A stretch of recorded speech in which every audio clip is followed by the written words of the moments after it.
today's conversation is going to cover everyone. So I want you to sit tight, relax. We're going to have a conversation today that hopefully by the end of the day, by the end when we're done, it would really deeply bless your heart, and you'll be at a better place than where you are when you came in. Are we ready? Are we excited? So today's conversation is going to be on career and finances.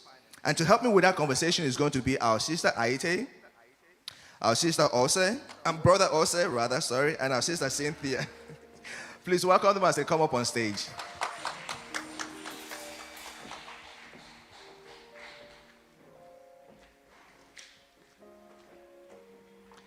Welcome, welcome, welcome. How are we doing today? We're excited to be here. Yes. Yes, Awesome, indeed. awesome. So I want us to start from where we left off last Sunday. And start with the scripture that we started with, which was Psalm 92. If you can put that up, please. And we're reading from CSB. And the reason why we picked this, there's some particular words we want to make sure that we highlight. It reads, "The righteous thrive like a palm tree and grow like cedar tree in Lebanon. Planted in the house of the Lord, they thrive in the courts of our God. They will still bear fruit in old age, healthy and green, to declare the Lord is just.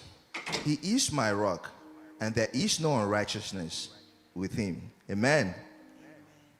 So to start off this conversation today, I want us to go back, way back. I don't know if any of you have seen these memes on Instagram or any social media where it talks about how it started and how it's going. Anyone seen that?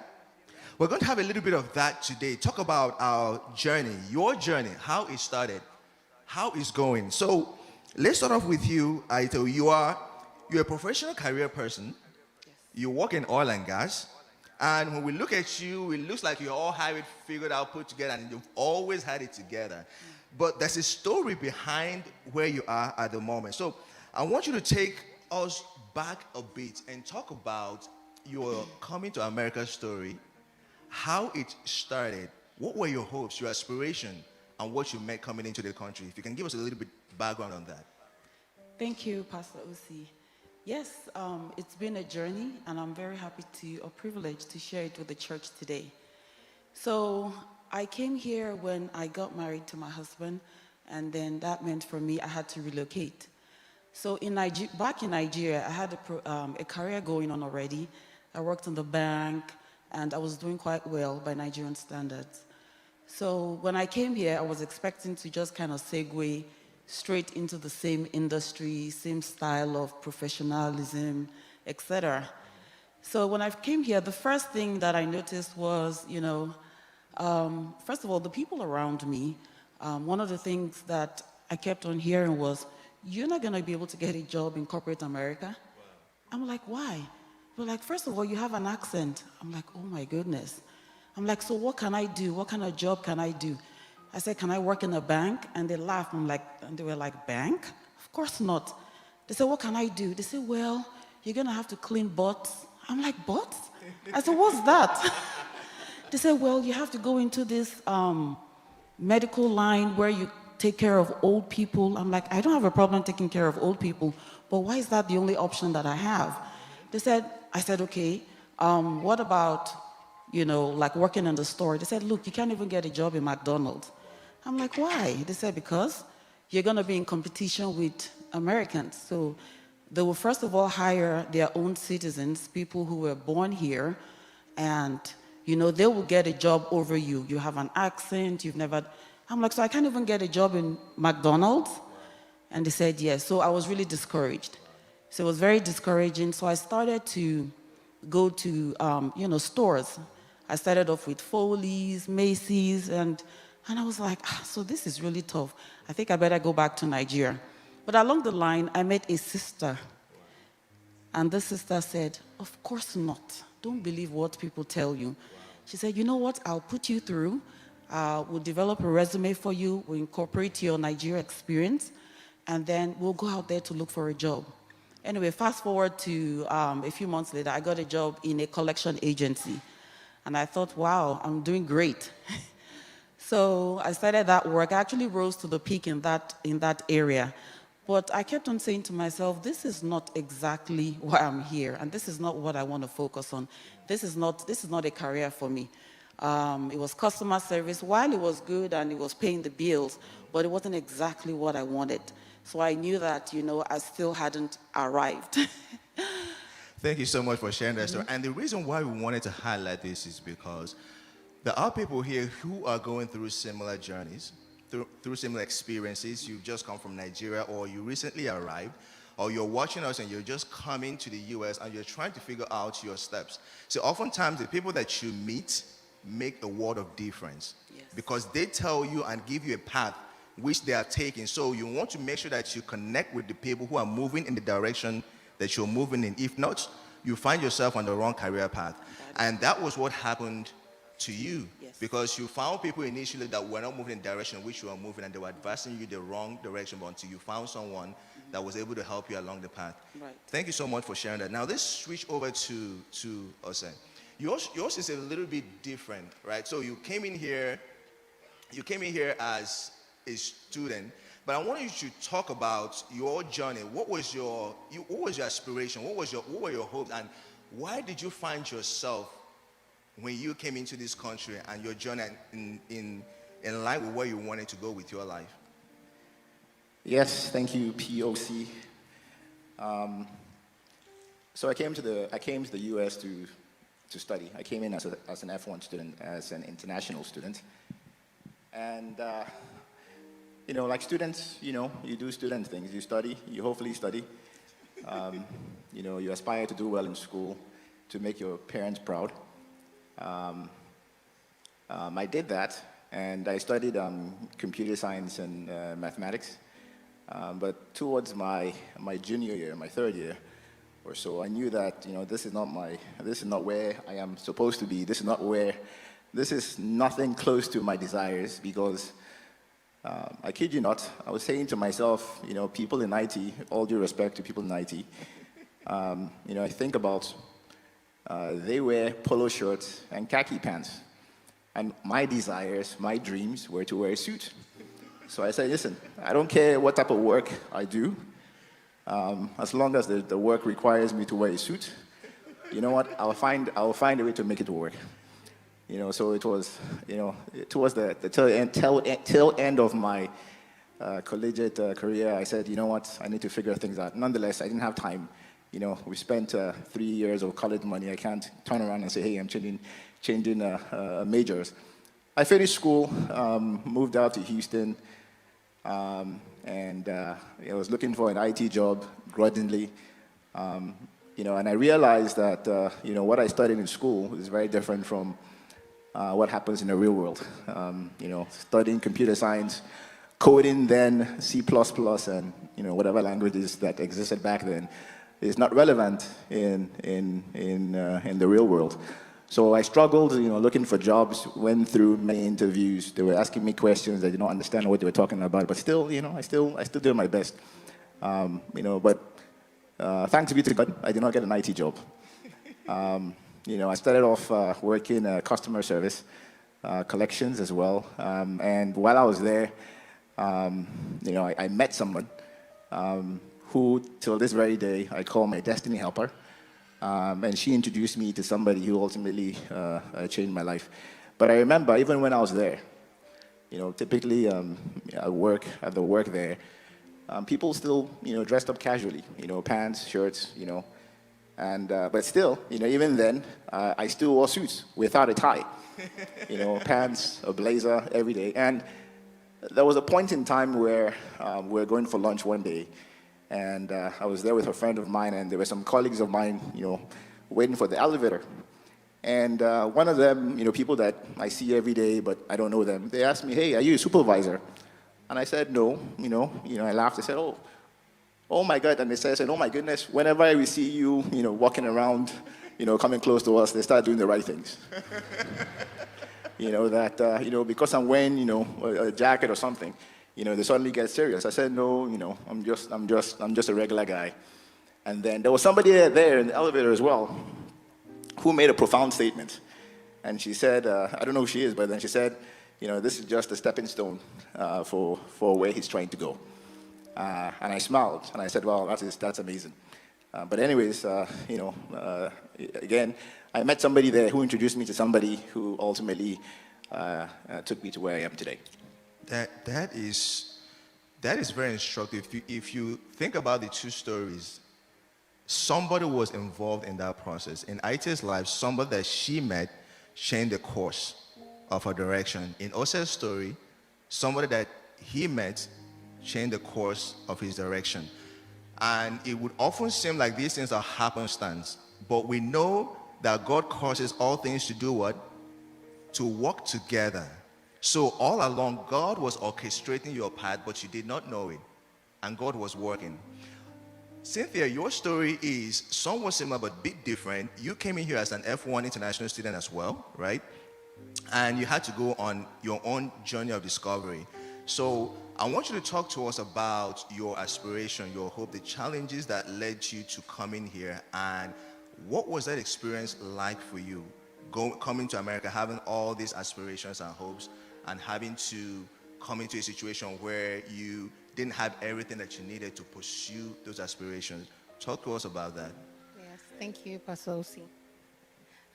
So yes, for me, I grew up, in Nigeria. I'm the fifth child of 6 children, and for my parents, they made this decision to send some of us abroad, and some of us stayed home. And back home, before I came, my elder sister was already here as an F1 student, and my dad was having to pay F1 fees, and it was a struggle.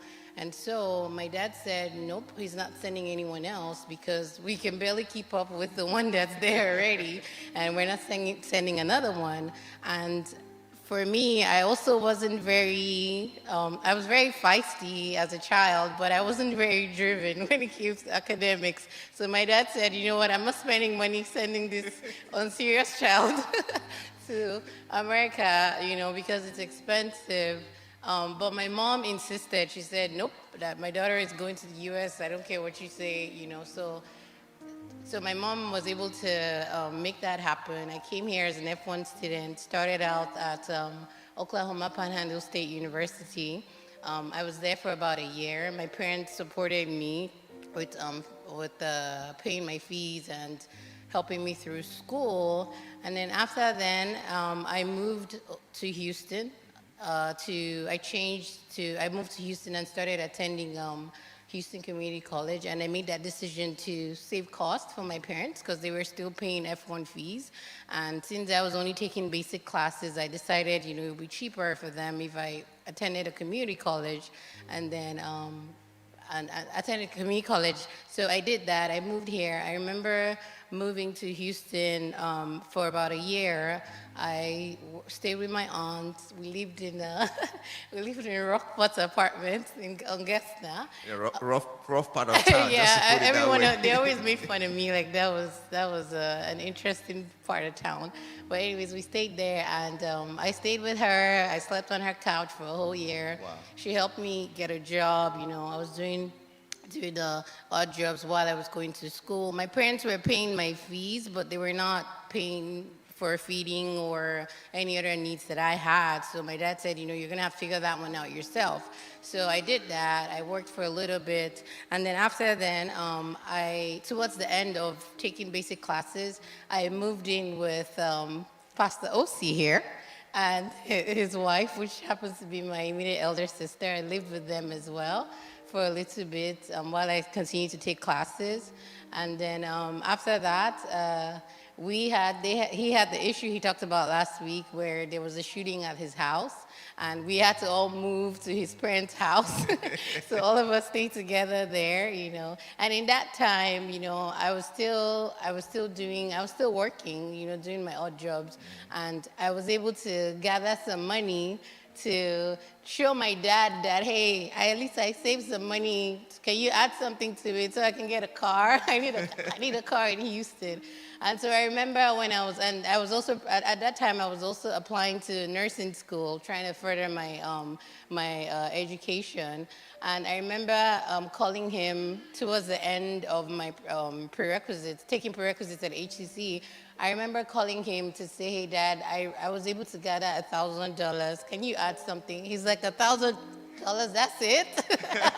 He's like, that's it? Like, how much is the car? I'm like, it's like maybe 4,000 or 5,000. He's like, $1,000? I said, well, but I tried. I did my best.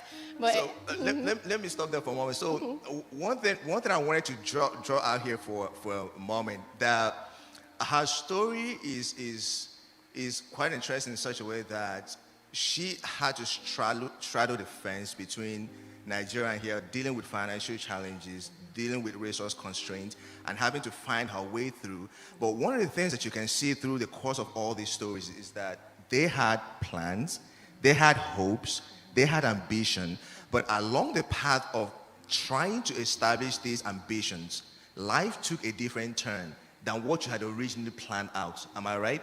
So you have to find a way to navigate through that. Let me take us back again to the script, and that's all to say that your dream does matter. I wanted to really highlight that. Your dream does matter.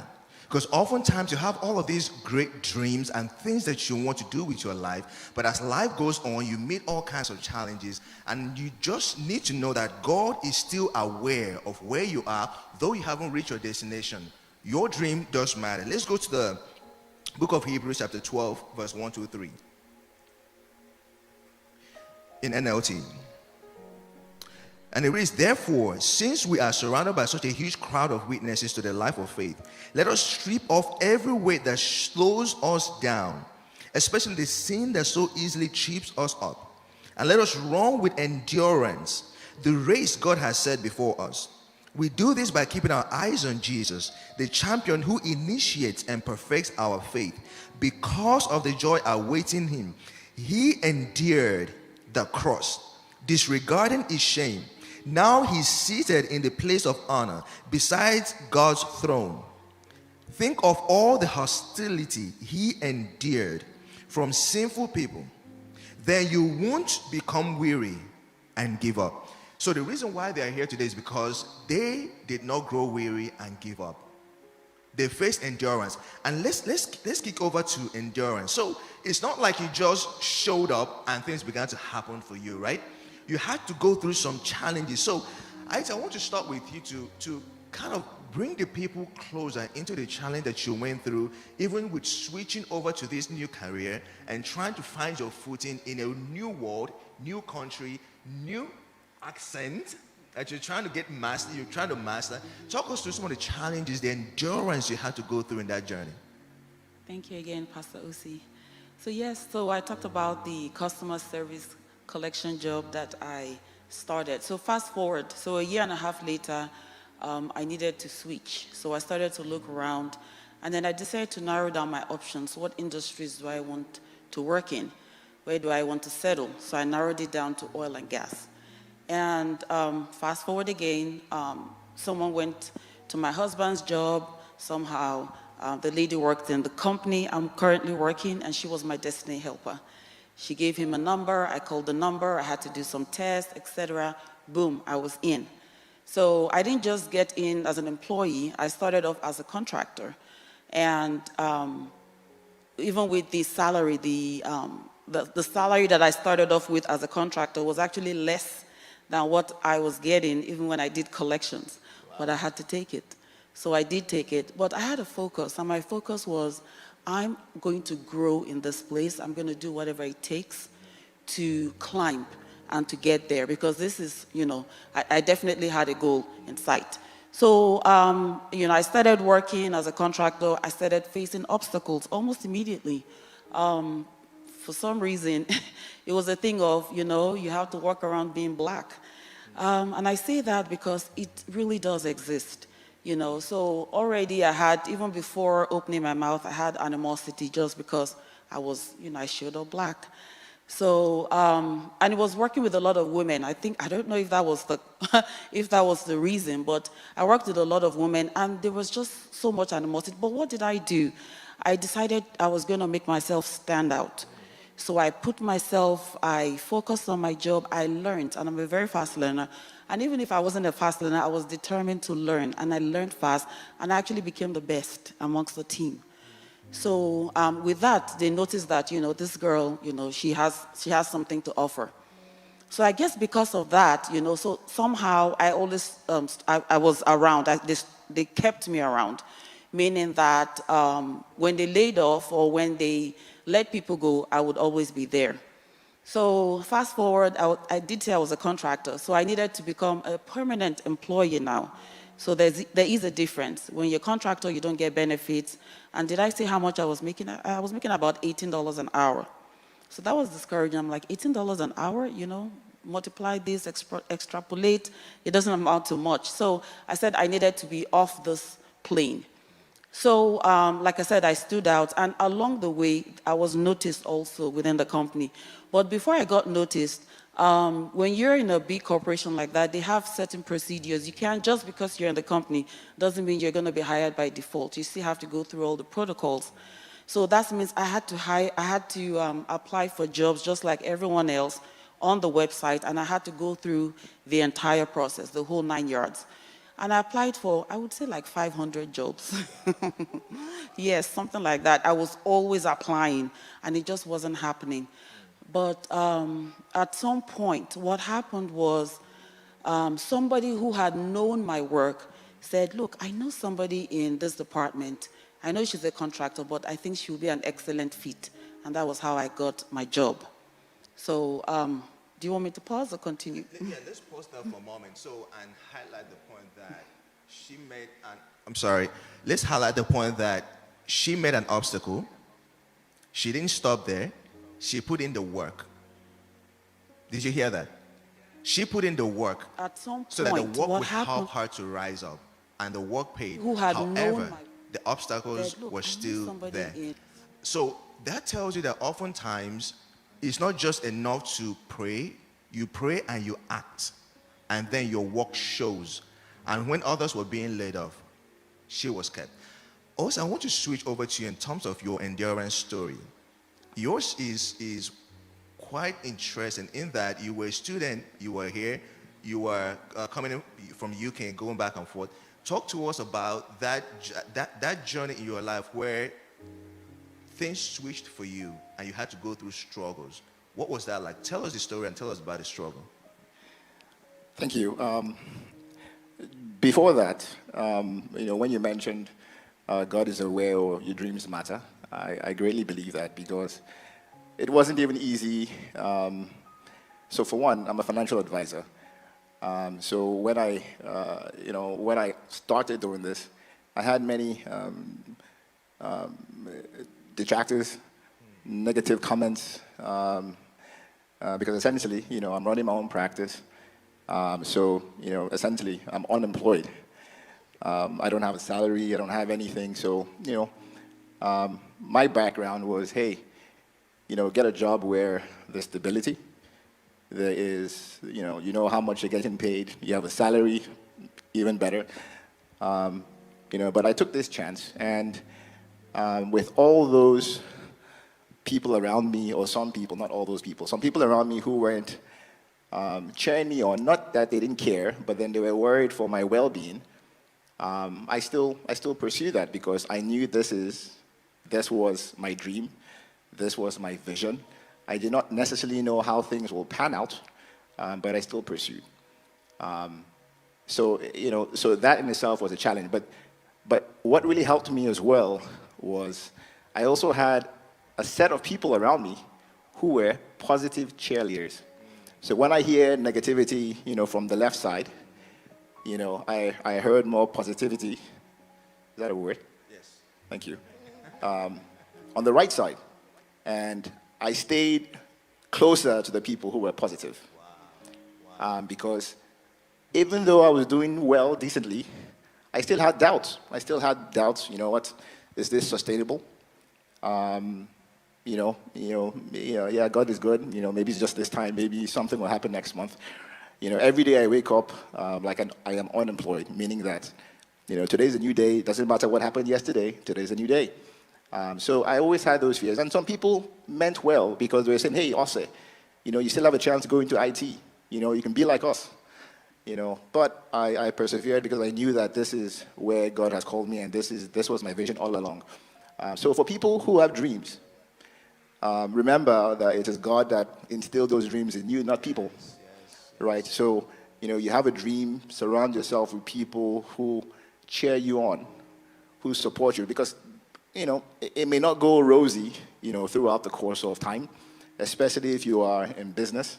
Even successful businesses, they still have downtime. If for people that follow the stock market, this particular quarter the company did great. Next quarter they did bad. 5 years later they did good. So you're not immune to challenges. The story about in the Bible about palm trees. You guys spoke about it last week, persevering. But I digressed a little bit, and if I have just a little bit more time, other struggles. So I went to college, finished school, rather. Before I finished school, around that third year of my life where I realized that this is not where I meant to be, I had, life thrown at me, in a sense where, I lost my father. Back then, we lived in London, England, and he was the primary breadwinner. My mother was unemployed in the sense that my father was a diplomat and she could not work when she's in a foreign country. So, my father died. He was young, relatively speaking. He was 49. And then I was maybe 18, 19. I had an older sister. I had a younger brother. So pause for a moment. You think about this. You lost a breadwinner. My mother is not working. She has 3 young kids to take care of. So obviously we are all mourning, but at that point in time, I said to myself, you know what, we can mourn, but the realities are hitting the ground now. What is going to happen to us? I'm still in college. I still have aspiration to go to school. My sister was in college. I have a younger brother, special needs. Where are we going to stay? We cannot stay here forever, So at that point in time, I realized that I need to grow up and figure out how to, survive, if you will. We're going to come back to that story because that was a pivotal moment in his life. And we'll come back to that story and talk about how you came through that. And still on the conversation of endurance, you went through your own endurance story, right? Having to do odd jobs to support yourself. You're coming from Nigeria, you haven't had to work for a day in your life, although your parents you are not a trust fund baby, but nonetheless, you haven't had to figure out your way. Talk to us about the struggles of figuring out your way coming into the U.S., doing odd jobs, moving from one sister's house to another, and that challenge, and highlighting the struggles that went through that experience. Yes. So for me, it was tough because before I came, I knew how things were back home with my parents, with my sister even being here. So I knew that my dad was under a lot of pressure. I knew that, I had to survive somehow without burdening them.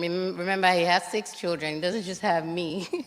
And so I persevered through that. I did what I had to do. The jobs were not fun, they were not rosy. I was getting paid barely anything, but I stuck through it. I kept on going.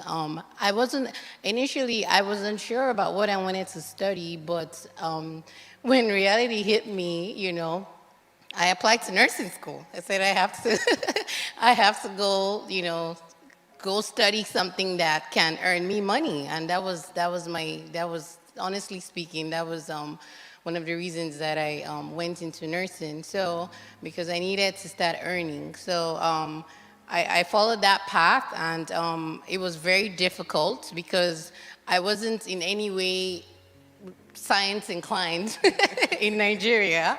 Back home, where I come from, I was an art student. My life was easy, and so it was tough. I remember I would call in nursing school, I would fail a test, I would call Pastor Tunji, I would cry, like I prayed, I studied, I quoted the word, what happened? Why didn't I pass? And he'll encourage me. And then there were the financial struggles too, because I couldn't work. When I finally went to nursing school in New Mexico State, I couldn't work. I just couldn't do it. It was too much. Nursing was just so tedious, and I had to keep my grades up, so I couldn't do it. Luckily for me, I got a scholarship, so which puts more pressure on you because you have to work even harder. The nursing scholarship in nursing school in a four-year college, as an international student, that's a lot. You have to really push yourself. And so I persevered through that, and I was able to graduate.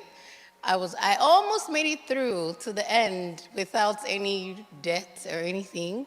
But in my last semester of college, I lost focus a little bit. I fell in love with my husband. And so my grades dropped and that last semester, and so I lost my scholarship.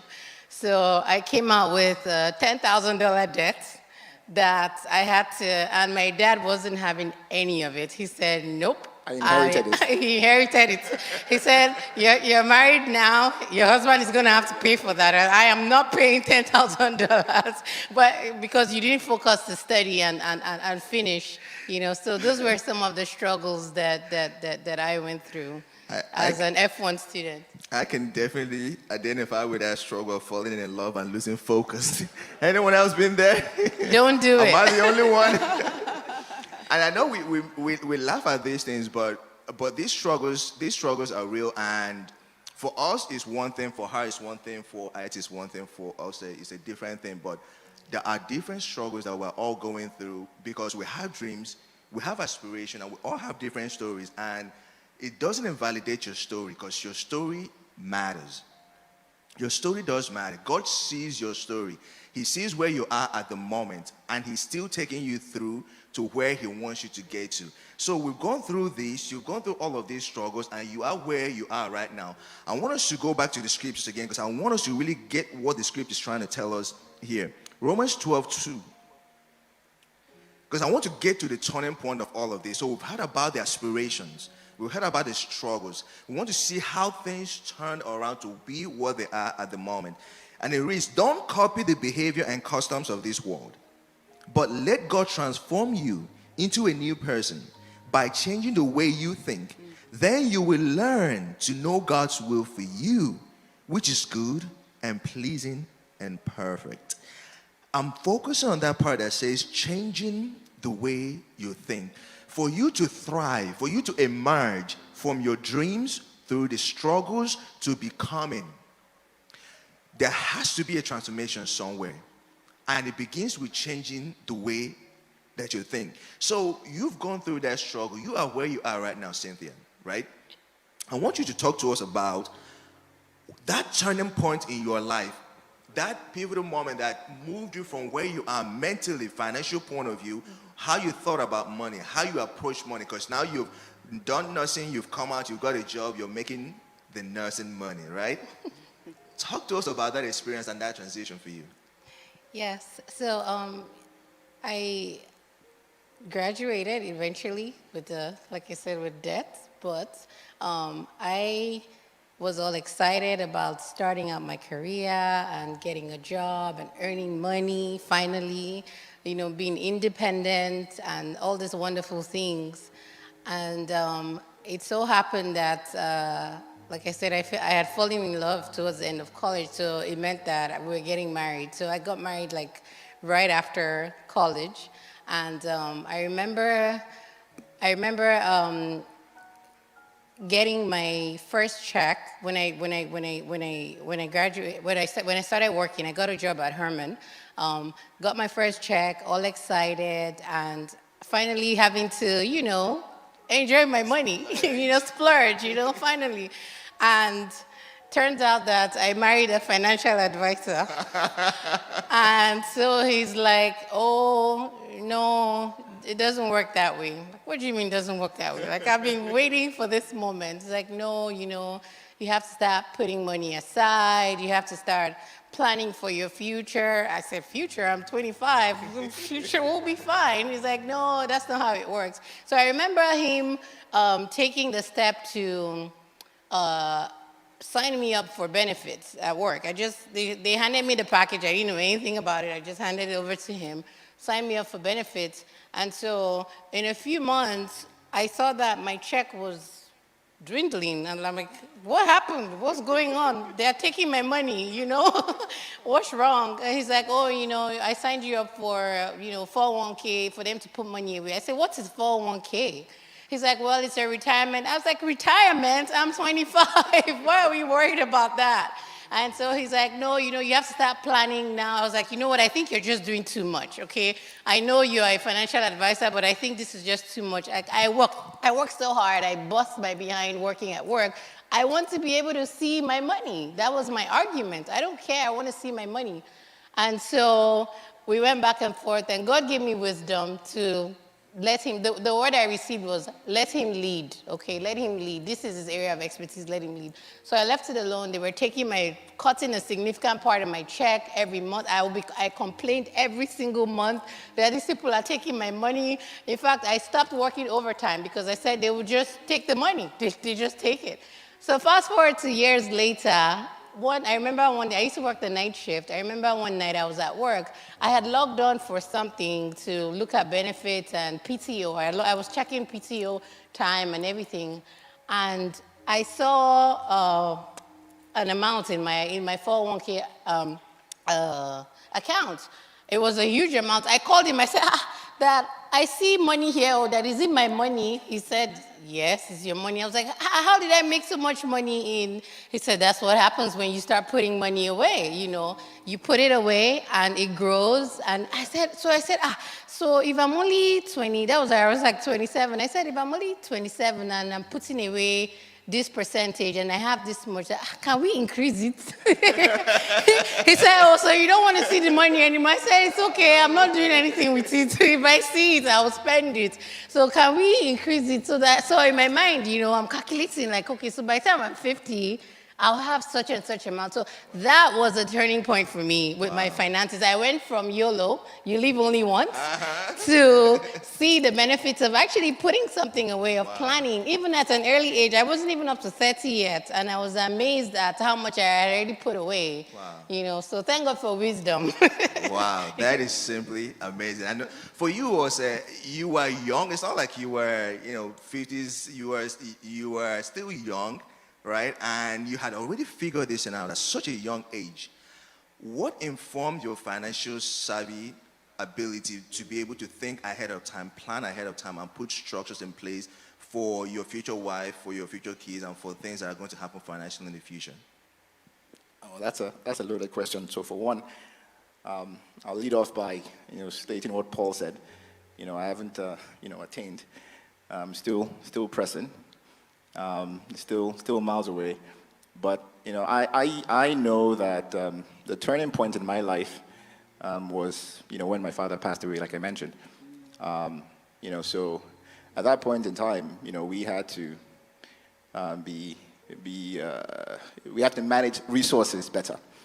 But one profound thing as well that I learned from that experience was, my family structure, my mother and father.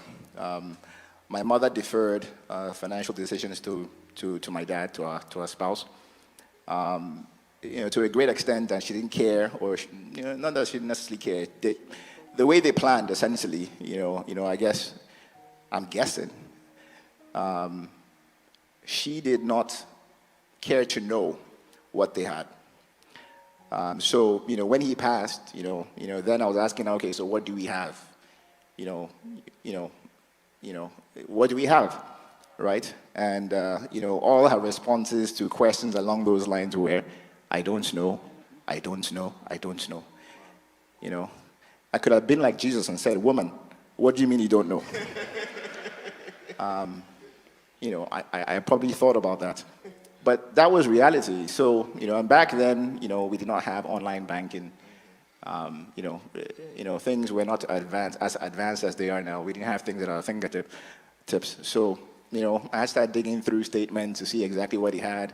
Did he have life insurance? I didn't even know anything about life insurance then.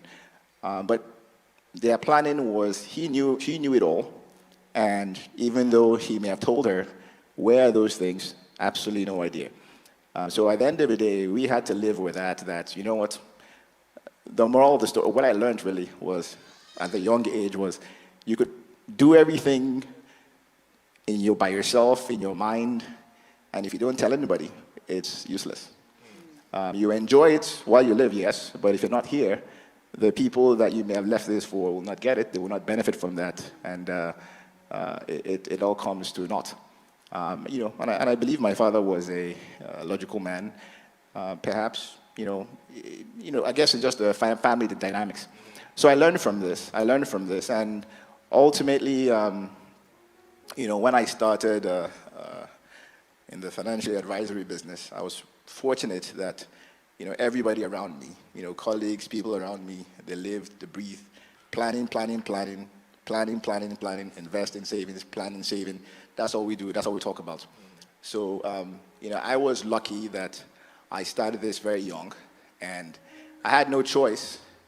Well, I probably had a choice, but then I, canceled, and the Spirit of God told me, hey, start doing things. And, one of the things that Cynthia brought up that is pertinent with regards to our saving is that, when you start off, even if it's just a little, right? Little, before you know it, it becomes a habit. A habit was actually the thing. When I started doing this time and time again, it became a habit. And, also what happened to my father, I vowed that this will not happen to me as well. So in other words, I made sure that I started planning even before I was married, before I knew this wonderful lady. I said, hey, my dreams, my aspirations ultimately is to have a family. So I don't have to wait to have a family before I start planning. I can start doing things now. And then, when I have a family, things can be changed, but at least I've already started, yes, and I've already established a pattern. And, by the grace of God, together, we work together to improve on many things that I may not have known. That's very awesome, very instructive. For anyone here, that everybody's financial situation is different, couple financial dynamics are different. And from the story, one of the things that it highlighted was that one part knew about everything, the other part did not know about anything. Now, of course, we can't tell you how to run your family finances, but there's something to learn from here, that in whatever you're doing, the right hand has to know what the left hand is doing, because in that situation when he passed, the mom was oblivious to all the financial positions, and they struggled through that. So, but for you, IT, your own story is a bit different, your own transformation experience, right? So talk to us about your money experience when you started earning that oil money and it started flowing in like that crude oil. How did you manage it? How did you do with that? What were some of the mistakes that you made and that you had to learn from that transformed everything for you? All right, so like I said, when I got the job, finally I got hired as a full-time employee, and I started making money. And it wasn't so much at the time, but it was something, it was significant enough. But we didn't have children at the time. So I would say we didn't really have a direction on what to do with the money. And unlike Ose, I didn't have, well, I am an economist by background, but I guess I didn't have that financial structured background. So we had a lot of money. We always had a lot of money sitting in the account. But guess what? I think the people around us perceived that, okay, they don't have money. I mean, they don't have children. We see that somehow they must have, and they knew I worked in an oil company. Somehow they must have some money sitting in the bank. So we started to borrow out a lot of money. So a lot of people will come to us with issues, with problems. We heard it all. All kinds. We can't pay our rent. We need a flight to go to Nigeria. So we would give out money. There was even a family that wanted down payment for their house. So we would write checks like 24,000, 12,000. We were just giving out money. So it hit us, because now we were left with nothing. It got to a point where we started depending on credit cards because all of our money was outside. And people don't pay back. People don't pay back. People don't pay back. So we started depending on credit cards. I was working, the money. So my husband and I, so we sat down and we're thinking, okay, we don't have access to our money. This is ridiculous. We can't go out, work, come out, and then we have a check, and then we're in turn writing out this check to other people. So we had to sit down to think. And our thought was, okay, if we continue to do this, we're going to run ourselves under. We'll probably even be homeless. So we had to do a turning point. We had to re-strategize. We started saving, and we started keeping. So we learned to say no. We had to learn to say no. You have to learn it. So we learned to say no. We started strategizing. We started putting money. Actually, when I started working with the oil company, I didn't even have a 401k. Yeah, because I was like, oh, I need all the money. I want to see all the money, kind of like Cynthia. I want to see all the money in my bank. So the company offers financial advice. So they got some financial advisors to come talk to us. So I started up a 401k. So we started to build money back. And don't forget that we still had all of this money out. So we had to start on a fresh slate based on what we started earning after the fact, after we had given out so much. So that was a struggle. And then I was also struggling at work, struggling in the sense that, so I had this job. Now, let me backtrack a bit. So when I got my job offer, when they interviewed me, they told me, oh, there's this new department that's relocating from San Ramon, California. We want you to join them as a project analyst advisor. You're just going to build them up. You know, it's a startup team. We think you're excellent for the job. So that was what they told me. But when I started the job, and when I got my offer letter, it had on it executive assistant. And I was like, what is an executive assistant? Isn't that like a secretary?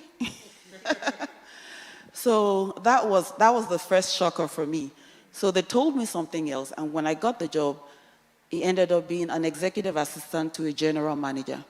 So I was so upset, but again, I was desperate, you know, having not schooled here yet, and you know, having wanting to be in this sector and wanting to grow there. So I took it, you know, and then I remembered how difficult it was for me to even get the job in the first place.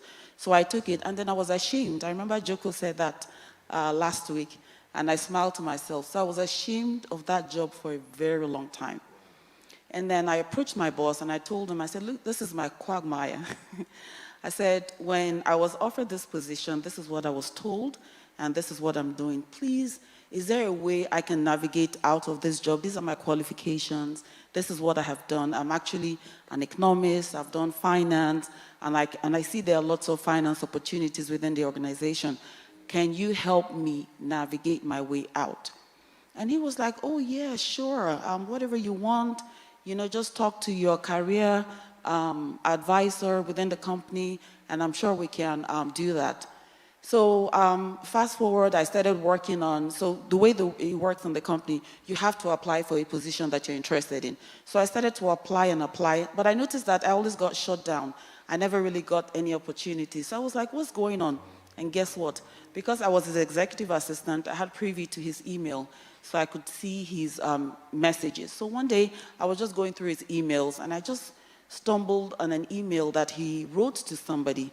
So somebody had actually offered me a position, and he shut it down. He said, well, I don't think she's qualified for the job.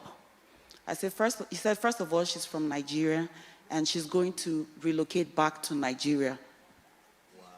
So I don't think she's qualified. I don't think you should offer her the job. There was even something he said that I found funny. He said, she doesn't have team experience. And I was like, what? So apparently, he was the one sitting on me. And this is where I started to pray, because I knew that at this point, it was beyond me. So I started to pray. And then, let me go to Psalm 75, verse 6 to 7. So this was my anchor scripture at the time. And the anchor scripture is, for promotion cometh neither from the east, nor from the west, nor from the south, but God is the judge. He put it down one and he seated up another. So I started to pray and I was praying. I was fervent. I was like, no, this man will not hold me back. So I continued to pray and he would smile. Guess what? There was a time I was in the hospital. I was on bed rest because I was pregnant at some point. And he would come to see me. He would come with gifts with his wife. He even came for my daughter's first birthday, but he would not let me go. So one day I was really getting frustrated. And I said to him, I said, what is the problem, Mike? His name was Mike Allison. Why would you not let me? He now said, you're very ambitious. He said, you came from Nigeria, an African country, and you want to come to to America to excel. He said, do you know that my older sister, who is American, who is white, who is Caucasian, she earns only $3.50 an hour. He said, my daughter earns $35,000 a year, and you want to come to America, and you want to work here, and you think you can excel. And I was like, what? Can he even say that? Did I just hear right? But he did say it. And so at that point, I knew that, there was no go. It was a no-go for me in the physical. Wow. So, okay. Thank you so much for that. Sorry I had to cut it off so that we can wrap it up here. But I want to highlight something here. In all of these stories, one thing stands for sure. And that thing, or rather, someone stands for sure, and that one is God. Yes. All of these stories, from their aspiration to the challenges, the endurance, to the transitioning moment in their lives, God was at the precipice of it all, moving every situation, helping them to become. So this morning, I want us to rise up on our feet as we close. Because for you to thrive, you would have your ambitions, you would have your aspirations, you will have your struggles, your challenges. They would come whether you are in high school, college, career path, looking for a job, married, looking for children, with children, divorced, getting to your older stage in your life. Everyone is going through their own journey. And like we spoke about last week, the palm tree goes through challenges of the wind blowing left and right. Through all of that challenge, it brings about value in everything. The cedar tree grows out of a rock. Even in that situation that seems impossible, the cedar tree is evergreen, never shedding in any season. I don't know what season that you are in your life right now, and it seems impossible. It seems like what you are going through will not fade. You can look at these folks on the stage and you can say that the God that you serve is the same God. It's not a different God. So this morning, I want you to begin to tap into the grace of God that is available to you this morning. And begin to tell God, that dream that I'm carrying, that passion that you put inside of me, I didn't birth it. You put it in there just so I can become who you have created me to be. Here I am, Lord. Don't let this dream die. Don't let this passion die inside of me. Don't let this thing die inside of me. I still have hope. I still have dreams. I still have aspiration. Someone may be sitting on your promotion like IT, but God moved her forward. Someone may be sitting and holding you back, or maybe time needs to pass for you to emerge. And God is saying, trust me. Your dreams matter. Your aspirations matter. Your stories matter. Your life matters to me. I am still your God. I have not left you in your situation. I will bring you through to emerge to the place I've called you to. This morning I've come to encourage you. No matter where you are in your life journey, your aspirations matter. Your dreams matter. And by the grace of God, you will become. So Father, we thank you this morning for your grace upon our lives, for the stories that we have heard today, for the journey that you've taken your children through, and for the ones that are hearing today, Father. Help them to emerge and help them to become that which you have called them to be, that they one day will be able to sit and stand here to tell their own stories. I say you shall tell your story in Jesus' name. You shall tell your own stories in the name of Jesus, and people will hear and they will be inspired, they will be encouraged, and they will become that which God has called them to be. So, Father, bless your children as they go. Keep them, protect them, and help them to become all that you have called them to be. In Jesus' awesome name we are praying. In Jesus' name we are praying.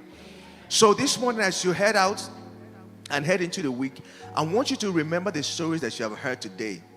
Your journey is not a straight line. It's ups and downs, sideways, left and right. But at the end of the day, if you hold on to God's word, you will emerge and you will thrive. So I want you to go into this week excited, hopeful, and ready to thrive. Is anybody ready to thrive this week? Is anybody ready to thrive this week? I want you to put your hands together for Jesus as you go out to thrive this week. Go have a great week. God bless you.